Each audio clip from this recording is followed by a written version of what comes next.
देश में पिछले 24 घंटों में कोरोना से 122 लोगों की मौत। देश में संक्रमित मरीजों की संख्या दिन पर दिन बढ़ती ही जा रही है और पिछले 24 घंटों में 122 लोगों की अब तक मौत हो चुकी है। वहीं 3,525 नए मामले सामने आए हैं। बड़ी बात यह है कि पिछले एक दिन में सबसे ज्यादा 1,931 मरीज ठीक हो चुके हैं। स्वास्थ्य मंत्रालय के ताजा आंकड़ों के मुताबिक अब तक 74,281 लोग संक्रमित हो चुके हैं। वहीं 2,415 लोगों की मौत हो चुकी है। 24,386 लोग ठीक भी हुए हैं।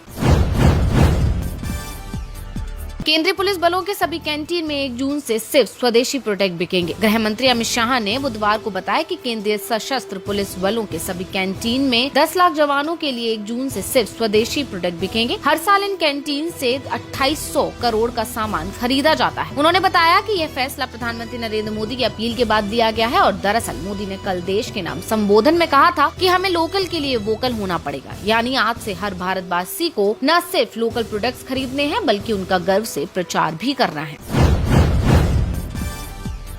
बदल रहा है वर्क कल्चर। ट्विटर के सीईओ जैक डॉर्सी ने किया बड़ा ऐलान। कोविड-19 के प्रकोप के कारण दुनिया भर के कई देशों में लॉकडाउन जारी है। ज्यादातर निजी संस्थान, मल्टीनेशनल कंपनियों के कर्मचारी इन दिनों घर से ही काम कर रहे हैं। इस दौरान वर्क फ्रॉम होम का चलन कुछ कंपनियों को इतना पसंद आ रहा है कि आने वाले दिनों में वे इसे हमेशा के लिए अपना सकते हैं। सोशल नेटवर्किंग साइट ट्विटर ने इसकी शुरुआत कर दी है और कंपनी के सीईओ जैक डॉर्सी ने कहा कि उनके कर्मचारी जब तक चाहे वर्क फ्रॉम होम पर रह सकते हैं।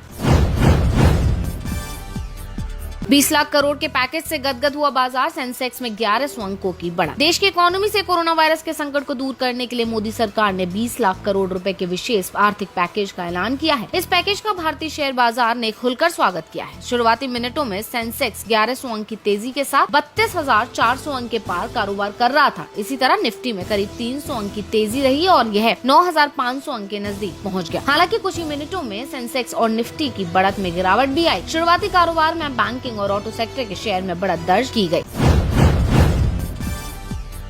मुंबई में बन रहा है देश का सबसे बड़ा कोरोना अस्पताल। महज 15 दिनों में हो जाएगा तैयार। मुंबई के बांद्रा कुर्ला कॉम्प्लेक्स में भारत का सबसे बड़ा कोविड-19 अस्पताल लगभग बनकर तैयार है। इस अस्पताल में 1008 बेड होंगे और इसे बनाने में तकरीबन 20 करोड़ रुपए की लागत आई है। Mumbai metropolitan region development authority ने इस अस्पताल का निर्माण किया है और मुंबई और अस्पताल के इलाके का विकास करने की इस अथॉरिटी की जिम्मेदारी है। देश दुनिया की ऐसी ही और महत्वपूर्ण खबरों के लिए देखते रहिए इंस्टाफीड।